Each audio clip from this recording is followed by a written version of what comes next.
The receipt landed on the table with the quiet finality of a verdict. No tip line filled in, no signature, just a clean, deliberate zero, written in the kind of firm, unhurried hand that belongs to a man who has never once in his life been afraid of anyone's reaction.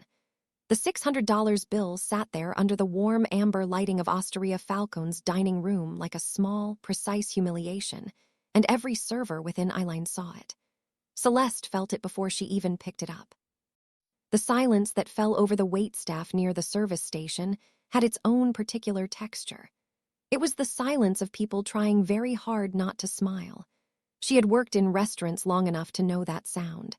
It was the sound of someone else's bad luck making everyone else feel slightly better about their own.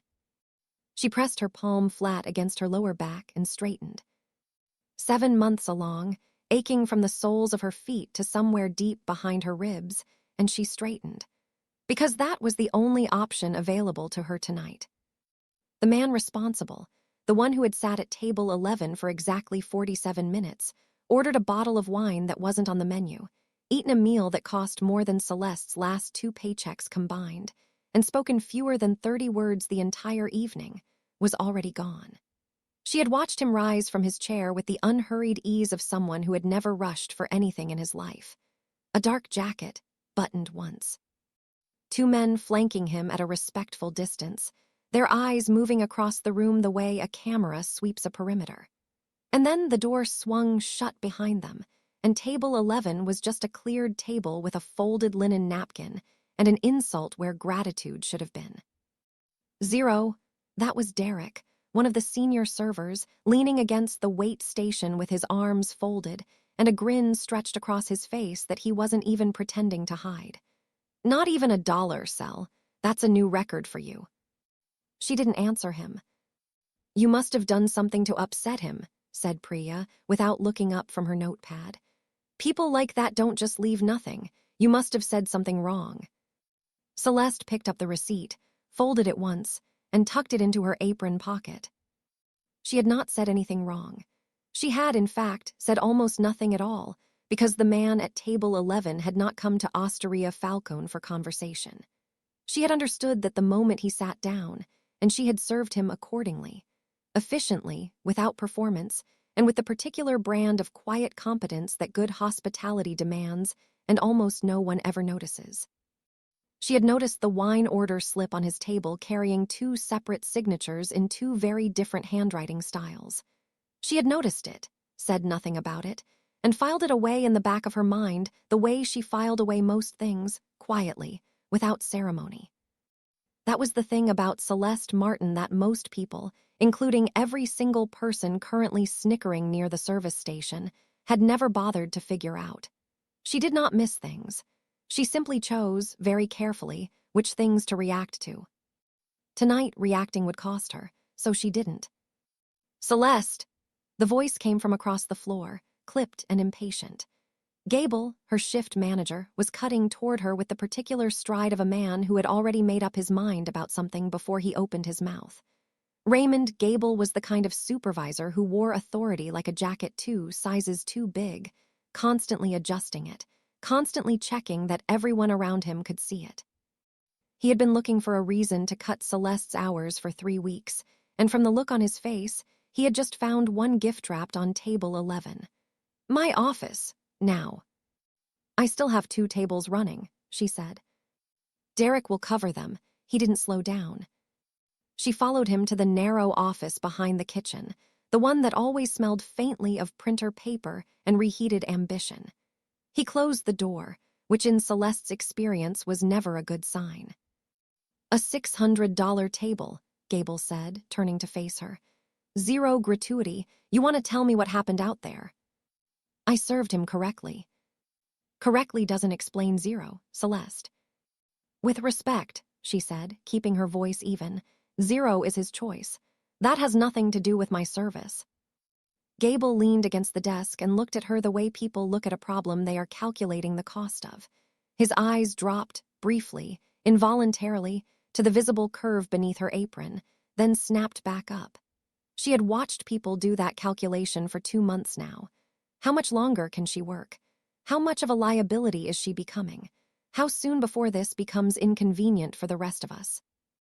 You're already a scheduling complication, he said, and there it was, the thing he had been building toward for weeks, finally spoken out loud. If you can't hold your high-value tables, I have to start thinking about reassignment. Lower volume, lower pay. Celeste held his gaze for a moment. Then she said, quietly and without a flicker of drama, "Is that all?" She walked back out onto the floor. She had 9 weeks left in her second trimester. In 9 weeks, Dr. Richard at Rush University Medical Center had told her the monitoring schedule for her pregnancy would intensify: weekly appointments, additional blood panels, a potential early intervention if her blood pressure continued trending in the direction it had been trending for the last 6 weeks. High-risk prenatal care, she had learned, was a term that sounded clinical and detached right up until the moment someone handed you the cost estimate. The number had sat in her chest ever since, like a stone she couldn't put down. She did not have the money. Not yet, not close. She was still running the arithmetic in her head. The grim, circular arithmetic she had been running every night for 2 months, when she began clearing table 11. She stacked the glassware, folded the second napkin, lifted the first one, and stopped. Beneath the linen, pressed flat against the polished oak surface of the table, was a folded piece of paper. Not a receipt, not a business card. A handwritten note, small and deliberate in the same firm, angular script as the 0 on the bill. She looked up instinctively, scanning the dining room the way she always scanned rooms, and then looked back down. She unfolded it. 4 lines, an address on the south side near the docks. A time, tomorrow 10 in the morning. And above the address, a single sentence written without drama or decoration, the way a man states a fact he considers already settled. You noticed what no one else did. Come alone. Celeste stood very still for a moment. The dining room of Osteria Falcone moved around her, glasses clinking, low laughter from the corner booth, Derek refilling water at a foretop near the window. The world continued at its usual pace, completely unaware that something had just shifted inside the small, carefully managed universe of one pregnant waitress standing at a cleared table on a Tuesday night in Chicago. She folded the note, placed it in her apron pocket beside the $0 receipt. Then she finished clearing the table. She told herself she wasn't going to go. She told herself that on the drive home, and again while she ate cold rice at her kitchen counter, and once more before she turned off the light. By morning, she already knew she was lying. If this story already has you hooked, hit that like button to show your support, tell us where you are watching from in the comments section, and subscribe if you are new here. It only takes a moment. Thank you so much for complying. Now let's get back to the story. The apartment on West Cullerton Street was the kind of place that had good bones and bad luck. Celeste had told herself that when she moved in, that the peeling paint near the bathroom door was cosmetic, that the radiator's habit of clanging at 2 in the morning was something she would eventually sleep through, that the neighborhood wasn't as thin as it felt in winter. She had been telling herself a version of that story for 11 months now, and she was tired of the telling. She sat at the kitchen counter the next morning with a folder open in front of her and a cup of tea that had gone cold 10 minutes ago. The folder contained 3 things: a letter from Rush University Medical Center's billing department, a printed breakdown of her remaining prenatal care schedule from Dr. Richard's office, and a handwritten note she had placed on top of both of them without fully deciding why. She picked up the billing letter first. She had read it enough times that the numbers no longer surprised her. They just sat there, flat and immovable, the way debt always sits when it has run out of patience. High-risk obstetric monitoring. Bi-weekly ultrasound imaging.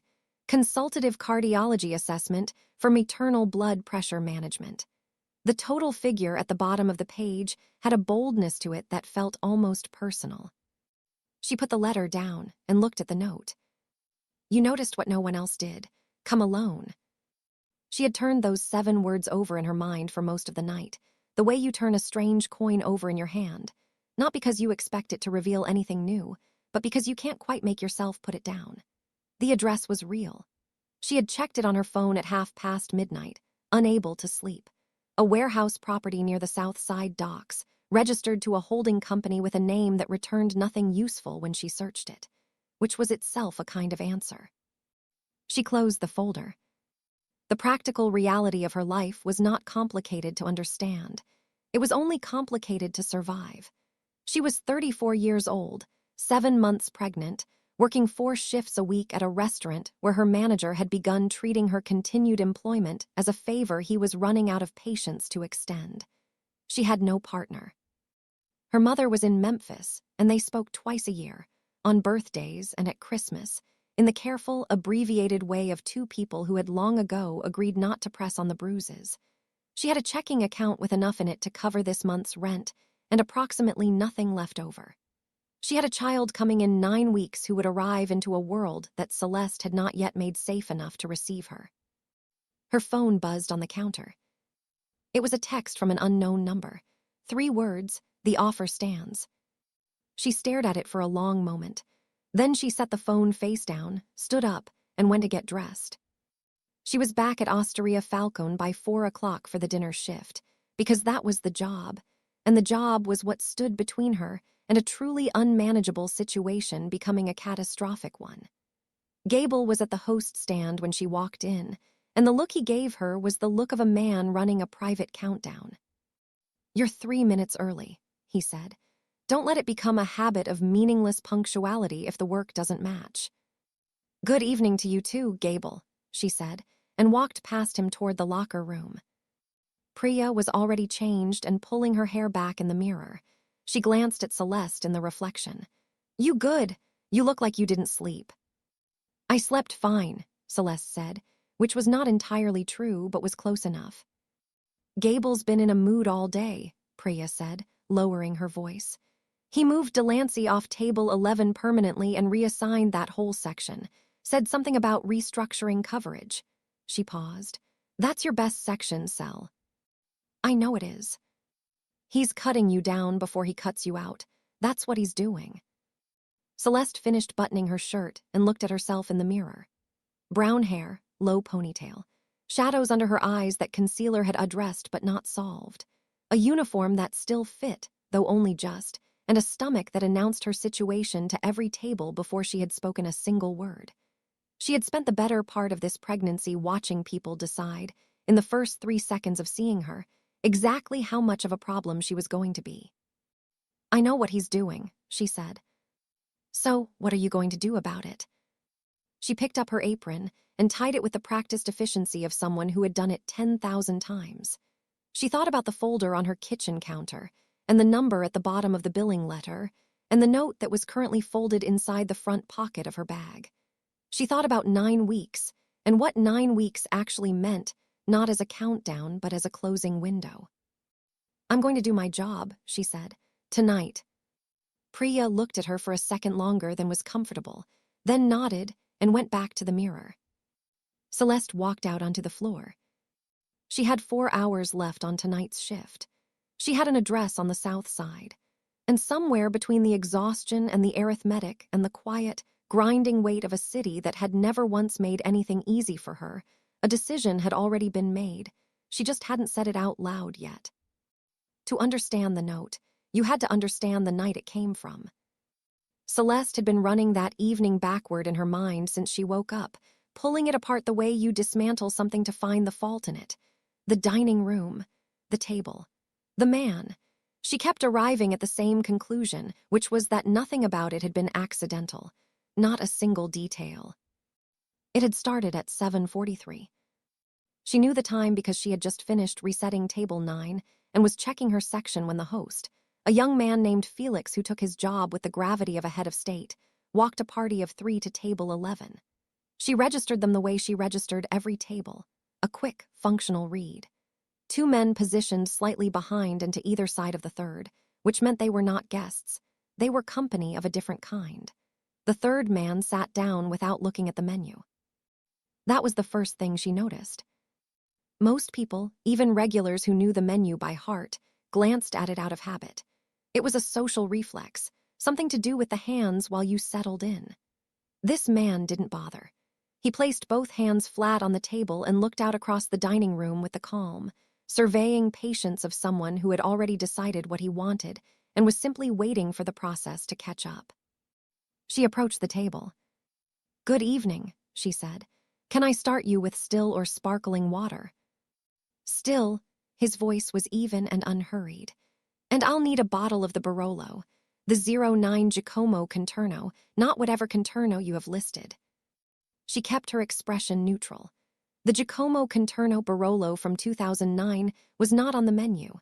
It was not in the cellar either, as far as she knew, because it retailed at over $400 a bottle and Osteria Falcons stocked the 13 instead. She made a note on her pad. "I'll check with our sommelier," she said. "It's there," he said simply. "Third rack from the left, lower shelf. Your sommelier bought 2 cases in March and forgot to update the list." She looked at him for just a moment. Then she wrote it down and moved toward the kitchen. He was right. The sommelier, a flustered Frenchman named Bastien who managed stress by muttering quietly in 2 languages simultaneously, confirmed it with visible irritation, both at the oversight and at being proven wrong from across a dining room. She brought the bottle to the table, opened it with the practiced quiet of someone who had done it 1,000 times, and poured. The man at table 11 swirled the glass once, tasted it, and nodded. Nothing more. The second thing came with the food order. "The duck," he said, "without the cherry reduction. Replace it with the pan drippings from the lamb, finished with shallots." Celeste wrote it down without comment, though she was aware that what he had just requested required the kitchen to pull from a dish that hadn't been ordered yet. A coordination that the head chef, on a full Friday service, would receive approximately as well as a dental appointment. She relayed the request to the kitchen with the precise, diplomatic neutrality she had developed over years of delivering bad news to people holding sharp things. The chef swore, briefly and creatively. Then he made it. She was returning to the table with a bread service when she saw the wine order slip. It was resting near the edge of the table, a handwritten log that Bastien used to track open bottles by table, a secondary record he maintained alongside the digital system. It was a quirk of his, and nobody paid it much attention. Celeste paid attention to everything. She set the bread down and let her eyes move across the slip as naturally as breathing. 2 signatures at the bottom, logged at different times. That was normal enough. Bastien sometimes had an assistant countersign on busy nights. Except the second signature didn't match any hand she had seen on the floor tonight, and the ink was a slightly different shade, the kind of difference you only caught if you were looking at both lines at the same time in good light. She straightened up and met the man's eyes. He had been watching her. Not with urgency, not with suspicion, with the unhurried, precise attention of someone running a very private calculation, and the expression on his face in that moment was not quite a smile. It was more the absence of surprise, like a man who had just confirmed something he already suspected. Neither of them said a word about it. She asked if there was anything else he needed. He said there wasn't. She thanked him and returned to the service station. And for the remaining 20 minutes of his time at that table, they moved through the evening with the practiced choreography of a transaction. Efficient, polished, and completely unremarkable to anyone watching. When she came back to clear table 11, he was gone. The receipt was there. The 0 was there. And beneath the linen napkin, pressed flat and waiting with the patience of something that had been placed with intention, was the note. She understood now, standing in the middle of her Thursday shift with a tray in her hand and Gable's eyes tracking her from across the room, that she had not stumbled into something random. She had been watched the whole time. The question, the one that had been sitting quietly beneath everything else since last night, was not whether she would go to that address. It was whether she truly understood what she was walking into if she did. She told herself she was only going to look at the building. That was the agreement she made with herself on the drive down, that she would park a reasonable distance away, assess the situation with the clear-eyed practicality she applied to everything else in her life, and make a rational decision from a position of safety. She had repeated this to herself twice on the highway, and once more as she turned onto the dock road, and by the time she pulled up outside the warehouse on South Damon, She had already been sitting in her car for 4 minutes, and the rational decision had failed to arrive. The building was unremarkable from the outside. Corrugated steel, wide loading doors, a single black car parked near the entrance with nobody visible inside it. The kind of structure that existed in every industrial quarter of every American city, designed to attract no particular attention and succeeding completely. She got out of the car. The door opened before she knocked. The man who opened it was not Nico Cavallo. He was broad, quiet, and looked at her with the particular blank professionalism of someone paid to observe rather than engage. He stepped aside without a word. She walked in. The interior was not what she expected, which she suspected was intentional. It was clean, lit with overhead industrial lighting, and largely empty except for a long table near the far wall, 2 chairs, and Nico Cavallo, who was standing with his back to her looking at something on a laptop screen. He was dressed simply, dark trousers, a black shirt with the sleeves rolled to the elbow, the tattoos on his forearms visible in the flat light. He closed the laptop when he heard her footsteps and turned around. "You came," he said. "You already knew I would," she said. "Otherwise you wouldn't have sent the follow-up text." Something shifted at the corner of his mouth. He gestured toward the chair across from him. She sat.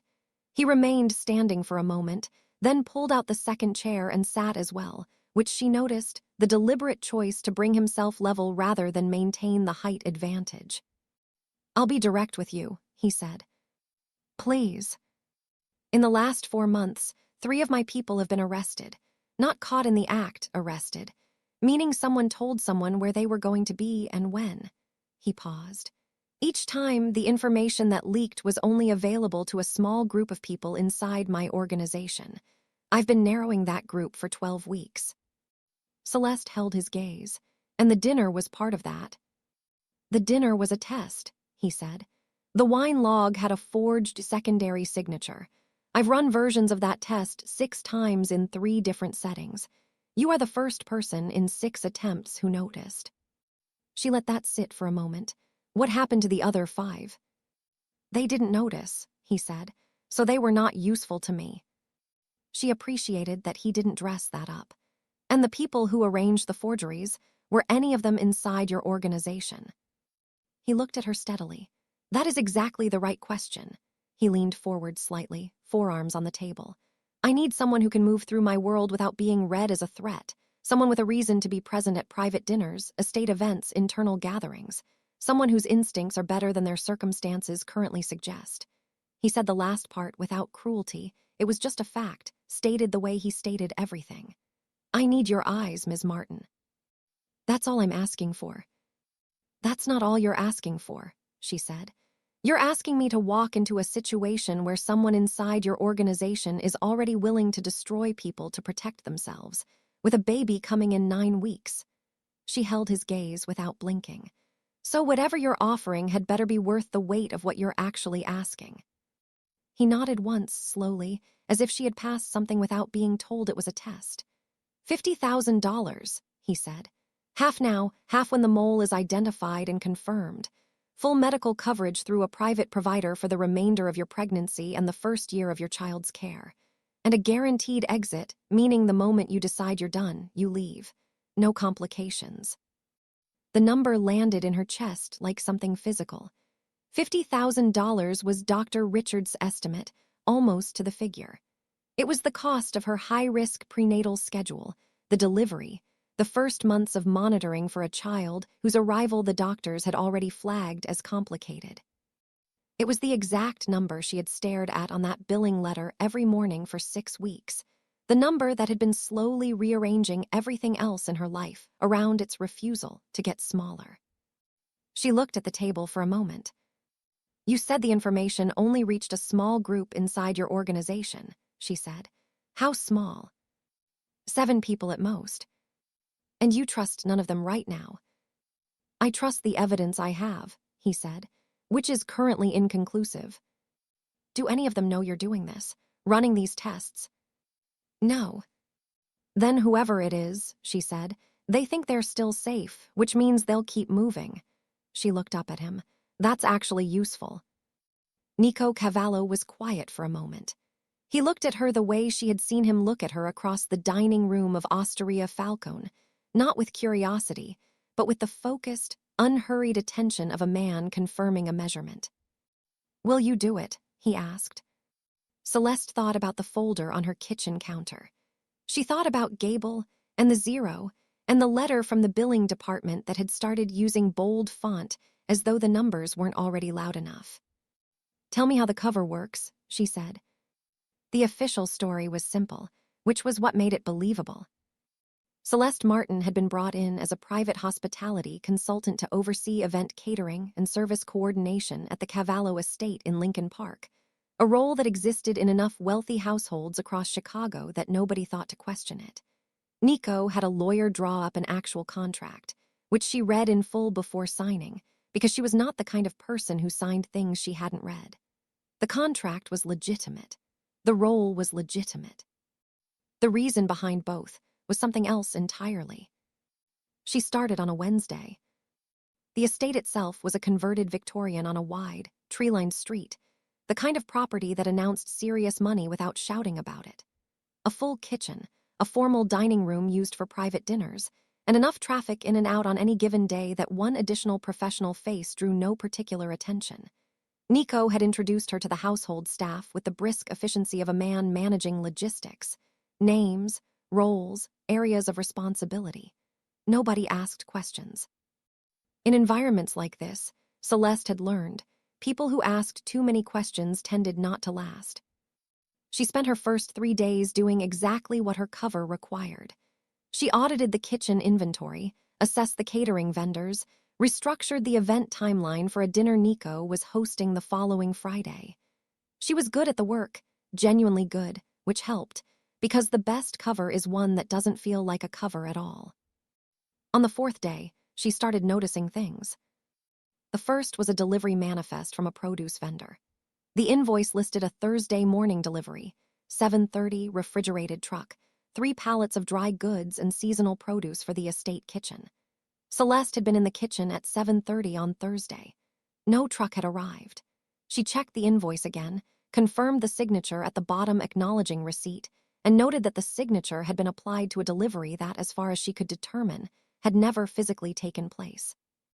She wrote it in a small notebook she kept in the inside pocket of her bag, in shorthand only she could read. Beside 2 similar entries she had made the day before.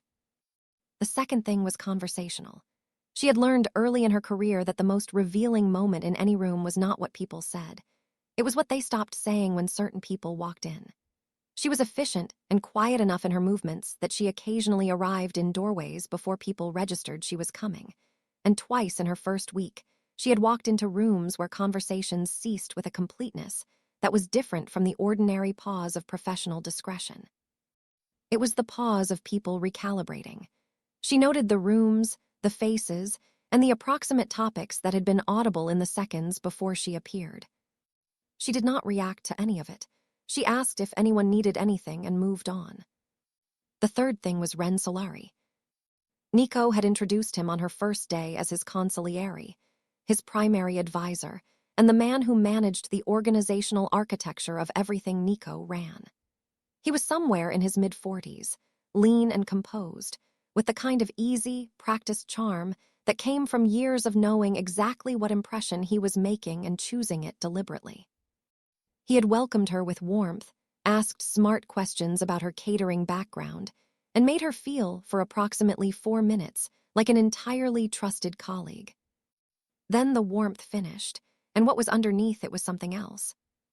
He came into the kitchen on her 5th day, unhurried, hands in his pockets, and leaned against the counter while she was reviewing vendor schedules. "How are you settling in?" he asked. "Well, thank you. The kitchen team has been cooperative. Nico speaks well of your work at Osteria Falcone. Said you ran a very clean table." "I try to," she said, without looking up from her papers. "It's a particular skill," Ren said, "noticing details. Some people have it and don't know they have it. Others know and play it carefully." He paused. "Which are you?" She looked up at that. He was smiling, and the smile was completely convincing, which was the most uncomfortable thing about it. "I'm the kind that just tries to do the job properly," she said. He held the smile for a beat. "Of course." He pushed off from the counter and moved toward the door, then stopped. "One thing, if you need access to any of the lower-level storage areas for catering inventory, just route the request through me first. Nico prefers that access to certain parts of the estate is logged centrally, purely administrative." "Understood," she said. He nodded pleasantly and left. She waited until his footsteps faded down the hall, then looked back at her papers. She wrote one line in her notebook: "RS, routes access requests through himself. Why does the consigliere manage storage access personally?" That evening, she found Nico in the study reviewing documents and closed the door behind her. "Ren told me to route any storage access through him directly," she said. Nico looked up. "He said that to you specifically?" "On my 5th day, yes." He was quiet for a moment, and she watched him absorb that with the same flat, unreadable stillness she was coming to recognize as his default when something confirmed a suspicion he hadn't fully named yet. "Keep routing through him," he said finally, "and keep nodding what he asks you to log and what he doesn't." She nodded and moved toward the door. "Celeste," she turned. His expression had not changed, but his voice had dropped half a register. "You're doing well, don't let him know that." She left without answering, which she thought was probably the right response. Livia Cavallo arrived on a Thursday afternoon with 2 suitcases, a car service from O'Hare, and the particular energy of someone who had decided, before walking through the door, exactly how every interaction in the house was going to go. Celeste was in the dining room finalizing the table layout for Friday's council dinner when she heard the front door open. She registered the voice first, low, melodic, accented with the particular cadence of someone who had spent significant time in Europe and wanted you to know it.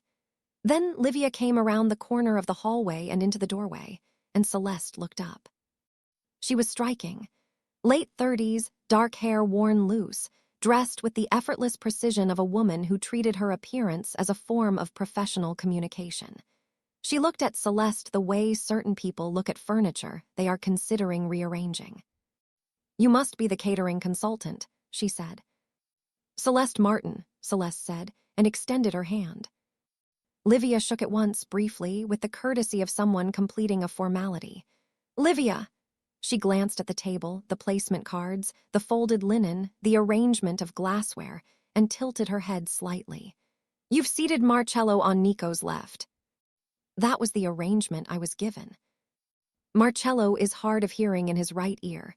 He should be on Nico's right so he can follow the conversation without turning his head all evening. She said it pleasantly, with a small smile that carried no warmth at all. Just a thought. "I'll adjust it," Celeste said. "Wonderful."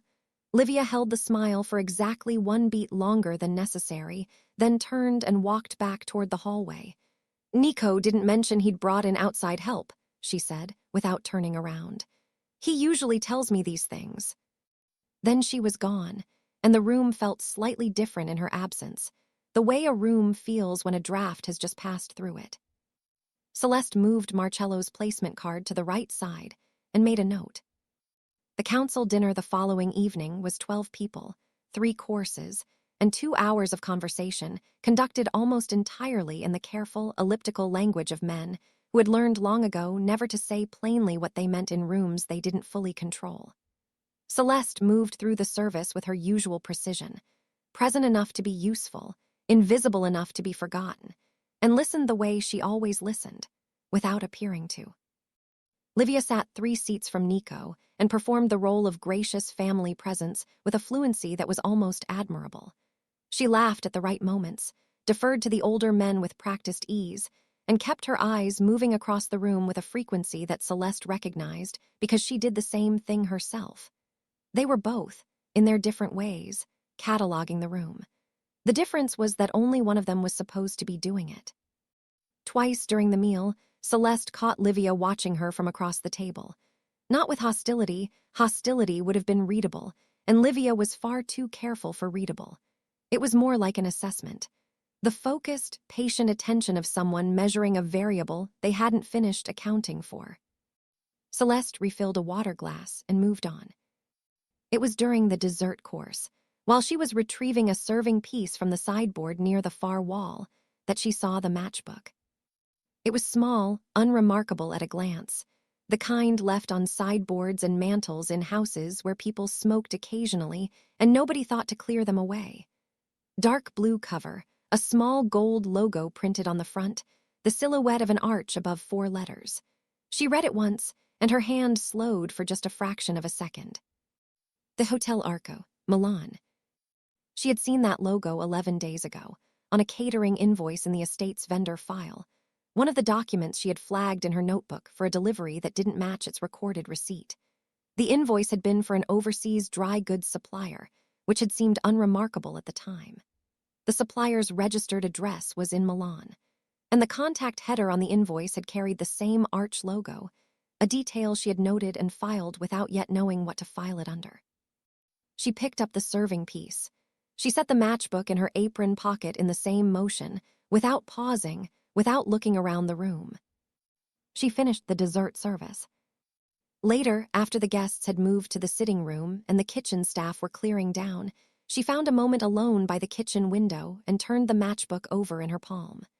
The interior cover had a room number written in pencil, 412, in handwriting she had not seen before. She photographed both sides with her phone, then kept the matchbook in her pocket.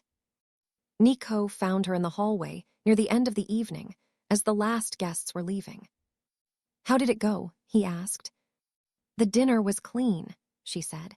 "Your sister moved the conversation away from the northern distribution question twice, both times just as one of the older men was about to say something specific." Nico was quiet for a moment. "You're sure?" "I'm sure of what I observed," she said carefully. "What it means is your interpretation to make." He nodded slowly, down the hall. She could hear Livia saying warm, unhurried goodbyes to the departing guests, laughing lightly at something, her voice carrying the easy, generous music of a woman with absolutely nothing to hide. Celeste thought about the matchbook in her pocket. She said nothing about it yet. Celeste found out the way people usually find out they've been framed. After the fact, in a room they weren't invited to, through a door they weren't supposed to be near. She had arrived at the estate on Monday morning at her usual time, signed in at the gate, and was halfway down the main corridor toward the kitchen when she heard Wren's voice coming from Nico's study. The door was not fully closed. She wasn't eavesdropping, she was walking, but her feet slowed of their own accord, the way feet do when the ear catches something the brain hasn't finished processing yet. "The keycard log is unambiguous," Wren was saying. Her access code was the last one registered at the archive room, Friday evening, 9:47. The file was confirmed in place at 7 o'clock that same evening during the standard check. It was gone by Saturday morning. A pause. "Where was everyone else?" Nico's voice. "Accounted for. The dinner ran until 10. Staff was in the main wing. She was the only person whose logged movements put her near that corridor after 9. Another pause, longer this time. "That's what the log says," Nico said. "I want to know what actually happened." "With respect," Wren said, and the phrase landed with the particular softness of a man who had rehearsed it. "The log is the record.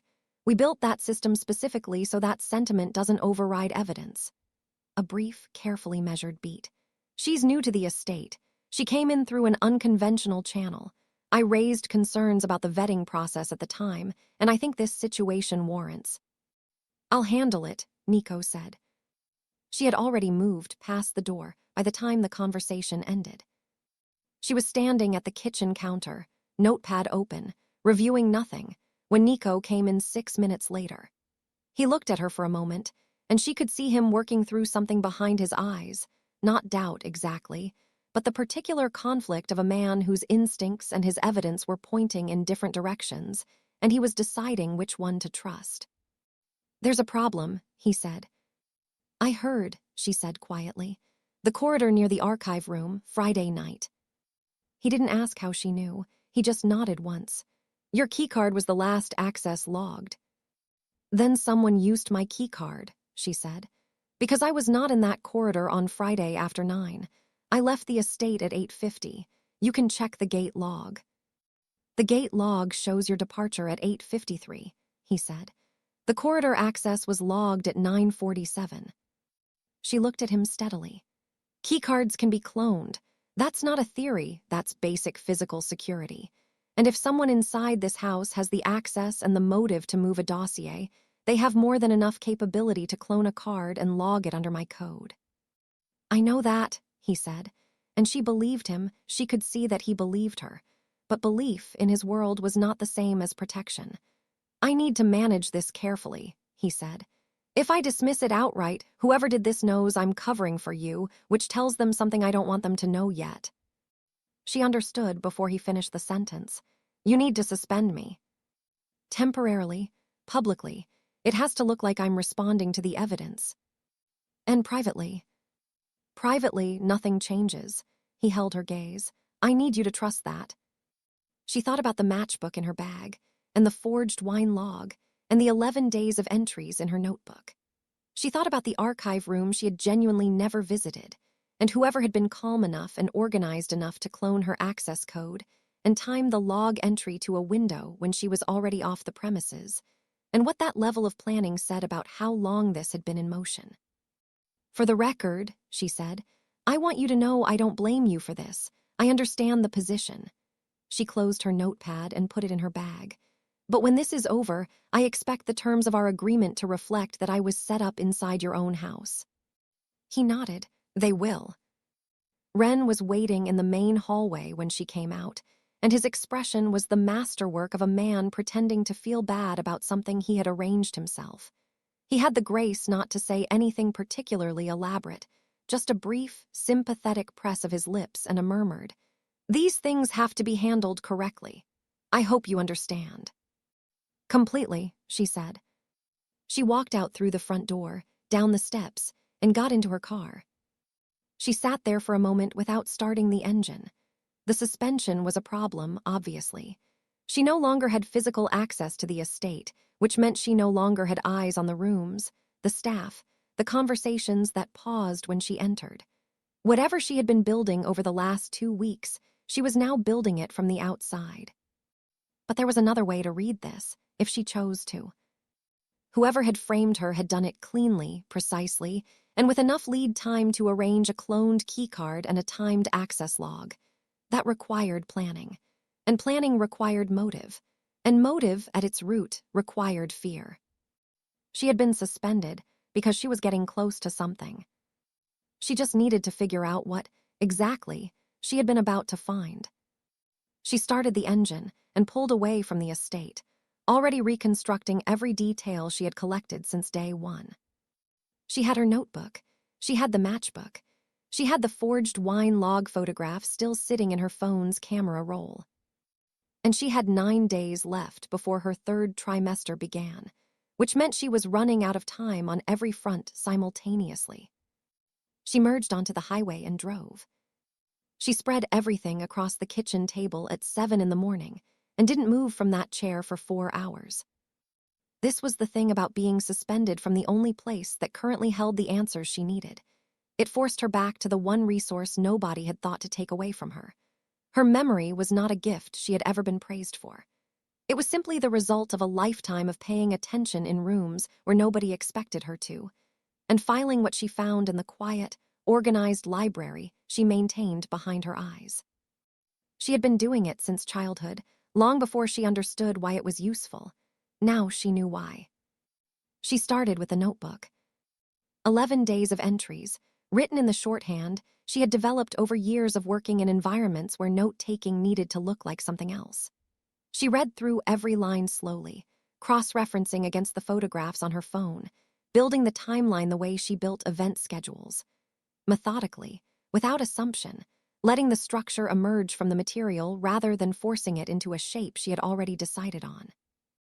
The first thread was the delivery manifests, 3 separate invoices over an 11-day period, each logging a delivery that her own physical presence in the estate could confirm had never arrived.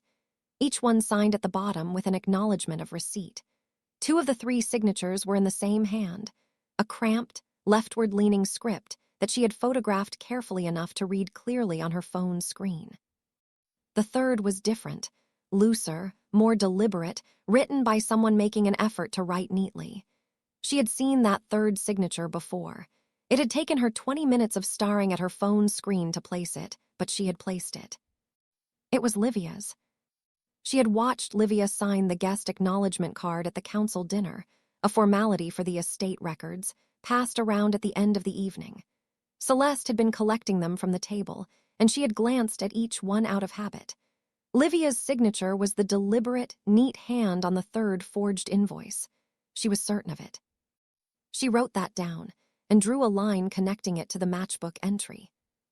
The Hotel Arco in Milan, room 412, in pencil on the interior cover. The same arch logo on the overseas supplier's invoice, a supplier whose deliveries were being logged as received when they were not arriving, which meant either the deliveries were being redirected or the supplier was fictional and the invoices were a paper trail designed to move money somewhere it wasn't supposed to go. Either way, someone with access to the estate's vendor files had constructed it, and the matchbook placed Livia in contact with the origin point. That was one thread. It was not enough on its own. She opened her phone and went to the photograph of the wine log from table 11. She had taken it quickly, in low light, and spent 3 days assuming the image was too dark to be useful. She had not looked at it closely since the night she took it. Now she pinched and expanded the image, brought the second signature to the center of the screen, and held the phone under the kitchen light. The cramped, leftward-leaning script. She looked at it for a long moment. Then she went back to the delivery manifests on the table and found the two invoices bearing the same hand. She held her phone beside the paper and compared the letters, the particular way the R dropped below the baseline, the sharp angle on the S, the almost impatient speed of the strokes. It was the same person. The second signature on the wine log at table 11, the forged one, the one Nico had planted as a test, was not part of Nico's test at all. She understood that now with a cold, settling clarity. Nico's test had been the double signature itself, the anomaly designed to see who would notice. But whoever had added that second signature had not added it as part of Nico's arrangement. They had used the existing wine log as cover, slipping their own record into a document that was already going to be handled and examined, hiding inside someone else's operation. And they had signed it in the same hand that had been signing fraudulent delivery receipts inside the estate for months. She needed to confirm whose handwriting it was. She went back through her notebook until she found the entry from her second week, a brief notation about a delivery manifest she had been handed directly by one of the estate's logistics coordinators, asking her to file it in the kitchen binder. She had filed it. She had also photographed it, the way she photographed everything, because it was a habit she had long stopped questioning. She found the image and brought it up. The manifest was signed at the top by the coordinator and countersigned at the bottom by the person who had authorized the delivery order. She expanded the countersignature and held it beside the wine log image on her screen. Her breath went out slowly. Ren Solari. She sat back in her chair and looked at the ceiling for a moment, because sometimes the brain needs a second to accept the thing it has just confirmed. Ren had been inside the estate for years. He had access to every room, every file, every system. He had built the very keycard logging infrastructure he had used to frame her. He had known when Nico planted the test at table 11, because Ren was the kind of man who knew everything that moved through Nico's world.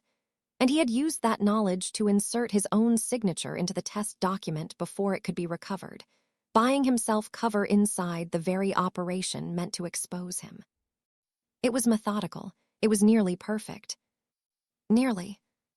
She picked up her pen and drew a clean line connecting Ren's name to Livia's, and both of them to the matchbook, the invoices, and the forged wine log. Then she sat very still, one hand resting on her stomach, and thought about how to walk back into that estate uninvited and make this stick. She did not call ahead. Calling ahead meant giving someone time to prepare, and preparation was the one advantage she could not afford to hand to anyone in that room. She dressed carefully, not in her uniform, not in the gray striped shirt and dark apron that the estate had come to associate with her presence. She wore her own clothes, a dark blouse, her good coat, hair pulled back the way she always wore it. She looked like herself, which was the point. She was not arriving as the catering consultant. She was arriving as the only person in the building with the full picture. She drove to Lincoln Park, parked on the street, and walked to the front gate at 6:47 in the evening, while the council dinner was still in its second course. The guard at the gate looked at her with the flat wariness of a man following instructions that did not currently include her name. "I need to see Nico," she said. "Tell him it's Celeste. Tell him I have the handwriting." The guard looked at her for a moment, then reached for his radio. She waited. The evening air was cold, and she was aware of the weight she was carrying, not just physically, though that was present too, a constant low pull across her lower back, but the weight of the folder under her arm and everything it contained, and what would happen if she walked into that room and it wasn't enough. The gate opened. The dining room went quiet when she walked in. 8 men at the table mid-meal, the air thick with the smell of roasted meat and expensive wine. Ren was seated to Nico's left. Livia was 3 seats down on the right, and the expression that crossed her face when Celeste entered was the first genuinely unguarded thing she had ever shown, a flash of something sharp and cold, gone almost before it arrived. Nico looked at her from the head of the table. His face gave nothing away. "Gentlemen," he said, setting down his fork with the unhurried deliberateness of a man who intended to stay in control of the next 10 minutes. "Give us a moment." The men exchanged glances. They rose without complaint, the instinctive deference of people who understood that the request was not actually a request. In under a minute, the room held only Celeste, Nico, Ren, Livia, and the half-finished remains of the second course. Celeste placed her folder on the table and opened it. 3 fraudulent delivery invoices, she said, standing at the far end of the table, not sitting, because sitting would have been a negotiation and this was not a negotiation. Each logged as received, none of them physically delivered. 2 are signed in the same hand. She laid the photographed manifests on the table and pushed them toward the center. "That hand belongs to Ren." Ren leaned back in his chair and produced a brief, patient smile, the smile of a man who had prepared for this. "The suspended consultant arrives uninvited with photographs," he said, addressing Nico rather than her. "I want to be respectful here, but this is exactly the behavior you'd expect from someone trying to deflect a serious accusation. She was the last access logged at the archive room. That is a documented fact. What she is presenting is a constructed narrative." "The keycard was cloned," Celeste said. "My gate departure was logged at 8:53. The corridor access appeared at 9:47. That's a 54-minute window after I left the building, which anyone in this room can verify." She pulled out the gate log she had formally requested from the estate's security contractor, in writing, through a legitimate records channel, the day after her suspension. "I requested this independently. It's not something I produced." Ren's smile held. "Records can be." "I'm not finished," she said. He stopped. She laid the wine log photograph beside the delivery manifests. "This is the wine order slip from table 11 at Osteria Falcone. The night Nico ran his test. The double signature was Nico's design, but the second signature on this document is not from anyone Nico authorized. Someone added it independently, using the test document as cover." She placed the delivery manifest image directly beside it. Same hand. Same leftward drop on the R, same break in the S. She looked at Ren. "You knew about the test. You used it. And you signed yourself into a document that was always going to be examined." The room was very quiet. Livia stood up. "This is a performance," she said, and her voice had shed all of its warmth. What remained was flat and precise. "She has photographs on a phone and a theory. That is not evidence. That is desperation." She moved toward the door. "I won't sit here while a woman Nico hired 3 weeks ago attempts to." "Livia," Celeste's voice did not rise. She reached into her coat pocket and placed the matchbook on the table. "Hotel Arco, Milan, room 412. Your handwriting is on the interior cover, and your signature is on the third invoice, the overseas supplier account that links the estate's fraudulent delivery receipts to a Milan-based contact. She paused. I found this on the sideboard during the council dinner. You left it there yourself, which means either you were careless or you were confident nobody in this house was paying close enough attention. She let that settle. Livia stopped moving. The matchbook sat in the center of the table under the dining room light, small, dark blue, a gold arch on the cover. Celeste watched the room absorb it. She watched Wren's expression shift, barely, just a fraction, the microscopic adjustment of a man whose calculation has just returned an unexpected result. Nico had not spoken since the room cleared. He looked at the materials on the table for a long moment. Then he looked at Wren. He did not say anything. He simply looked with that flat. Measuring stillness, she had come to understand, was the most serious thing he was capable of. Not anger, not betrayal, just the cold arithmetic of a man arriving at a conclusion. Then he nodded, once, to the two men who had appeared silently in the doorway behind her. The room moved quickly after that. The house was quieter than she had ever heard it. Wren and Livia had been removed with the same brisk, unsentimental efficiency that Celeste was coming to recognize as the signature of Nico's world when it was functioning the way it was designed to. No raised voices, no theater, simply two people who had been present and then were not, and the house continuing around their absence as though it had already accounted for them. She did not ask what removed meant. She understood that some questions existed in the space between what she needed to know and what she was better off not knowing, and she had enough clarity to respect that boundary. She was still standing at the dining room table, collecting her materials back into the folder, when Nico returned.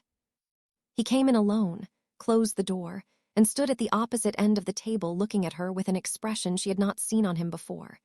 It was not gratitude exactly. Gratitude implied a debt, and she did not think Nico Cavallo organized his interior life around debts. It was closer to regard. The particular, quiet regard of a man who had been genuinely surprised by another person and was honest enough with himself to acknowledge it. "Are you all right?" he asked. It was such a straightforward question, asked with such uncomplicated sincerity, that it caught her off guard. She had been so focused on the mechanics of the last 2 hours that she had not checked in with herself since she walked through the gate. "Yes," she said, and then, because it was true and she was tired of performing otherwise, "My back has been difficult for the last hour. I need to sit down." He pulled out the nearest chair immediately. She sat, placed the folder on the table, and let out a slow breath. He sat across from her. "I owe you an apology," he said, "for the suspension. I handled the optics of it correctly, but the cost of that fell entirely on you, and I want to acknowledge that directly." "You handled it the only way you could," she said. "I understood that at the time." Understanding something and absorbing its consequence are different things. He paused. Particularly when the consequence lands on a person who is already carrying more than their share. She looked at him for a moment. Outside, a car moved slowly down the street, its headlights sliding across the dining room wall and fatting. The house settled into its quiet again. "What happens now?" she asked. "That depends on what you want." He folded his hands on the table. "I want to offer you a permanent position, full-time, salaried at a level that reflects what you actually did here, not the cover role we put you in. Private medical coverage, effective immediately, through a provider who will manage your prenatal care without billing delays or authorization gaps. Security for your home address.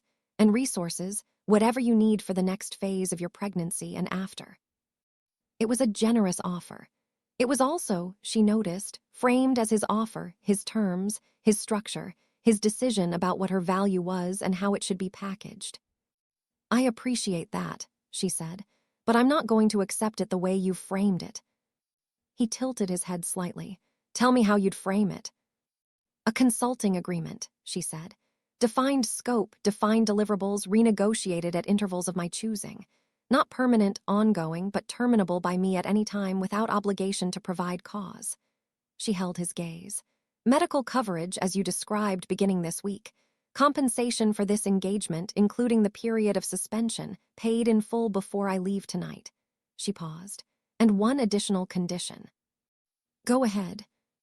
If I ever determine that the risk to myself or my child outweighs the value of continuing, I walk away the same day. No notice period, no renegotiation, no complications. You confirm that condition verbally right now and in writing before I sign anything. The room was quiet for a moment. You've thought about this for a while, he said. I thought about it on the drive over, she said. I think quickly when the situation requires it. The corner of his mouth shifted, that same almost smile she had seen at the warehouse, the one that appeared when she said something that confirmed a calculation he had already run. He reached inside his jacket and produced a pen. He pulled a sheet of paper from the document holder on the sideboard, the one used for estate correspondence, and wrote for approximately 90 seconds. He turned it toward her. It was not a formal contract. That would come later, through lawyers, properly drafted. But it was a clear, specific written acknowledgement of every condition she had named, signed at the bottom in his handwriting. She read it fully. Then she picked up his pen and signed beneath his name.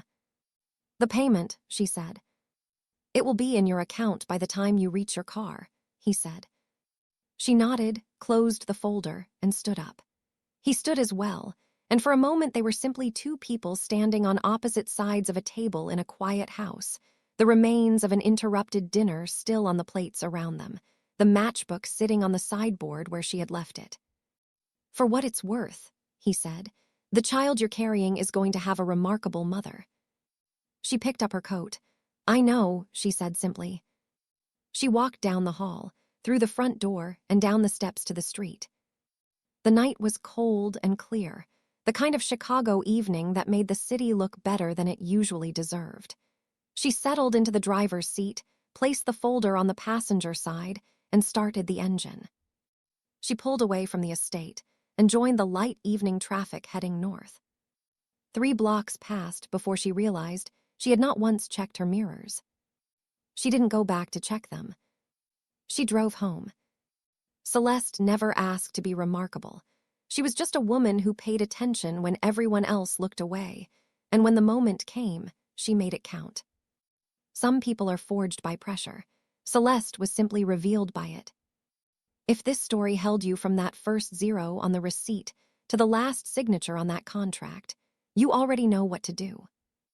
Like this video, if Celeste earned it, share it with someone who needs a reminder that being overlooked is not the same as being powerless. And subscribe, because the next story is already waiting, and it starts somewhere you would never expect. We will see you there.